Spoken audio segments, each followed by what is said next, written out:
I heard of one lady, in brief summary. She was born in a poverty-stricken village in Maharashtra, India. She never really had any education. When she was a little girl and wanted to go to school, her family made her take care of the buffaloes. When she was 8 years old, she was married. I think actually she was 9 years old. She was married to a man who was about 30. By the time she was 19, she had 3 sons, and she was pregnant. A mafia type of person who was exploiting the people of the village was especially forcing the women of the village to work really hard and paying them practically nothing. And everyone was afraid. But Sindhutai told the local collector, who was overseeing the police, and that person was stopped from what he was doing. But he was so angry. He went and told Sindhutai's husband a lie. He said, "You are such a fool. Your wife is having affairs with so many men. In fact, the child that is within her womb is my child, not yours. I've been having sex with her. If you don't kill the child and kill her, I will kill you." So the husband, the girl's 19 years old, he kicked her in the chest, not in the chest, in the stomach, repeatedly, to kill her and the child. She laid unconscious. He thought she was dead.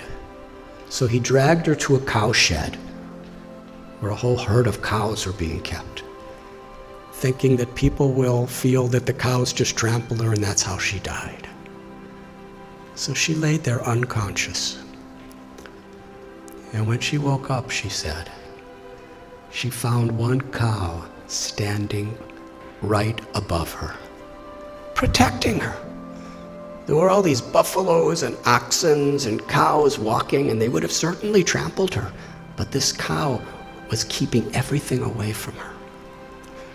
And even when the in-laws came to make sure she was dead, the cow chased them away with their horns and stood over her. She came to consciousness and gave birth to a baby girl under the cow. And she said she took a rock and cut her umbilical cord.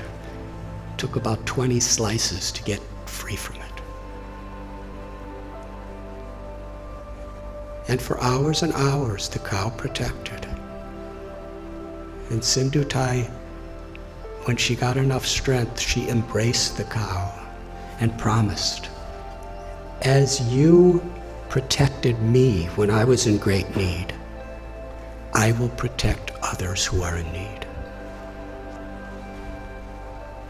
It's a long story, but no one would have her back. Her own family rejected her, her biological family, because according to their tradition, once you're married, you could never come back home. A foolish tradition, as many are these days. In order to not be exploited, she was sleeping in a crematorium with her little baby child. And she would collect wheat that people would put around the dead bodies, and she'd mix it with water and cook it on the fires of the dead corpses. It became such a depressing life for her. She decided, I don't want my child to live like this. So she was going to commit suicide. She went to a railway track with her child in her arms and laid waiting for the train to crush them. But as she was laying there, she heard someone crying in anguish. So she got up and she found an old man who was crying out. He was crippled. He was very, very invalid.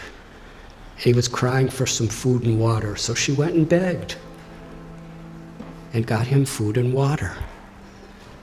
And she was thinking that old man was the voice of God. She called Krishna. She said, was telling me that I had a higher purpose in life than to commit suicide. I have something to do, something to contribute to this world. But then later in the day, she was sitting in a field wondering, what am I going to do? I have nothing. I have no one. How can I help anyone? She was under a tree, and she saw that there was a branch of the tree that a woodsman with an axe had violently cut. The branch was just hanging by a single string. But that branch was giving her and her child shade. So she was thinking, this is the answer. However much I have been beaten down, still I could do something for others. So she started going and finding homeless, abandoned, orphan children. And she became their mother, taking care of them. Somehow or other, she learned how to sing really nice, and she begged with her singing, and she provided for them, and somehow or other kept them safe. And after some time, people saw what a difference she was making to so many people that they built an orphanage for her. Over the years, she said, she's had about 1,500 children, over 1,000 grandchildren. And she's made a tremendous difference in her life. All of her children have a great education. Many are doctors and lawyers and farmers, something she never had. She's won so many awards internationally for her accomplishments. But then she explained what the most meaningful and fulfilling thing she ever did in life. Years and years later, after the president of India gave her awards and governors of states and international awards, this really old man came to her orphanage. He was starving. He was sick. He was homeless. He was asking for shelter. After a few minutes, she recognized this was her ex-husband, the person who tried to murder her maliciously. She said to him, when you left me to die, I was homeless in rags. Now you're homeless in rags, and I have a nice place with so many people. She said the most meaningful thing in her life is she forgave him. And she said, I will give you shelter, but I'm not your wife. I'm your mother. And when people would visit the orphanage, she would introduce him. This is my eldest son, and sometimes he's very naughty. She told a story. It moved me. So at one place, I shared this story, and somehow it was on YouTube. And in her orphanage, someone showed it to her. So she wanted to meet me. So in Pune, I met her. And she was with a couple other people. And we spoke for about an hour together. It was a wonderful conversation. And afterward, there was one lady who was sitting next to her, who was just beaming with smiles the whole time, but didn't say much of anything. And when I was just about to leave, Sindhutai said, I want to introduce you to this girl. She's the one who was born under the cow. She's now a medical doctor, and she's taking charge of one of our orphanages.